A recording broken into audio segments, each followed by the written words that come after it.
सुख शान्त होइजाऊ देश नेपाल, सुख शान्त होइजाऊ देश नेपाल।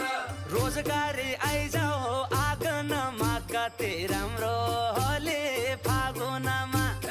रोजगारी आइजाऊ आँगनमा कति राम्रो होली फागुनमा।